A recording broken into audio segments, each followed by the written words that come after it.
Hey everybody, thanks for tuning in. I'm George Conley with Scratch Golf Tips. Today we have a great chipping drill that anybody can do. It's easy to set up, anybody can do it, and it's really going to help with your distance control with your chipping. Excuse me if my voice sounds a little bit off. I am a little under the weather. I lost my voice, but I still want to get this content out to you because I think it'll help a lot of people. So as you can see, the setup is simple. I just took an alignment rod and 2 clubs. I think I have my 3-wood and driver. I put each of them on the ground about 3 paces away from one another, so it should be, if they're small paces, around 5 or 6 feet between each one. Those are going to be your 3 different landing zones. From there, I just take a 60-degree wedge, and the focus is to get the ball in each desired landing zone a certain amount of time. So for me, I have a 60-degree wedge right now, and I want to be hitting 3 shots at each landing zone consecutively. So 9 shots total, the first 3 in the first landing zone, the next 3 in the second, and then the final 3 in that last landing zone. So for this front landing zone, I want ball forward in the stance, a fairly basic swing. It's going to still come out with fairly high trajectory because it is a 60-degree wedge, but as long as you can get it in that landing zone with that decent trajectory, you have a nice little quasi bump and run shot with your 60-degree wedge. Now on to the second rung of the ladder. I have a slightly more open stance, a little bit of a fuller swing. It's going to be about hip to hip, maybe a little higher, and the club face is going to be a little bit more open. What I want is obviously that second ladder rung, but I also want a bit of a higher trajectory.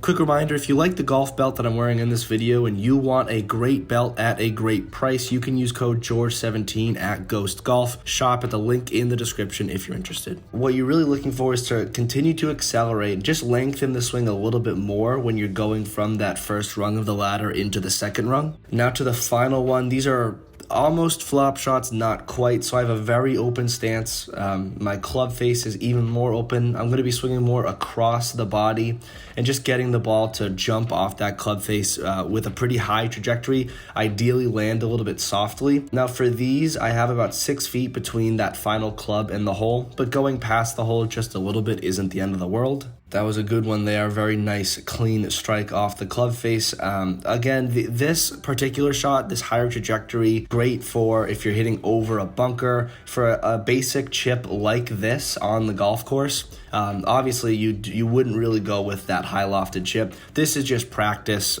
because there aren't a ton of bunkers on this chipping green that I'm dealing with. You can also do this ladder drill 3 in a row instead of hitting 3 in each one. So there I hit the first rung of the ladder, then switch quickly over to that second one. Just make some small adjustments in your stance and club face orientation, maybe the length of the swing, hit that one, and then go up top and land it in the final zone. It's also worth noting that you do not have to use a 60-degree for this. Personally, I like to go through 2 or 3 clubs. So here I'm using a 52-degree.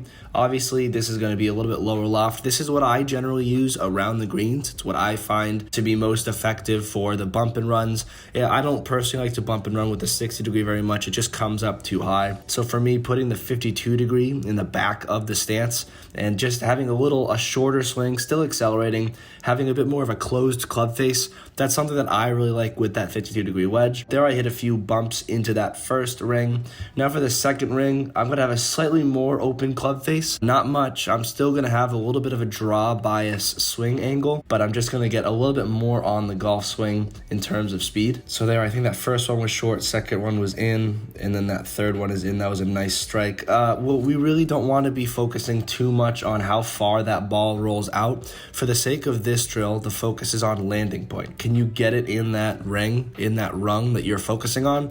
Great. Obviously, if you're thinning the ball and it's going way over the green, then that's kind of defeating the purpose. But if you're putting a good strike on the ball and you're landing it in that desired zone, that's what we want to be doing here. It's important to be confident in each of these distances around the greens because you're always faced with different obstacles to have to carry. But as long as you can get through each of these rungs, making 2 out of 3, maybe 3 out of 3, it can really do a lot of good for your distance control around the greens. That's all I've got. Hopefully this drill can really dial in your distance control around the greens and help you get up and down more often. If you have any comments, leave them in the comment section down below. Thank you all very much for watching. Play well and take care.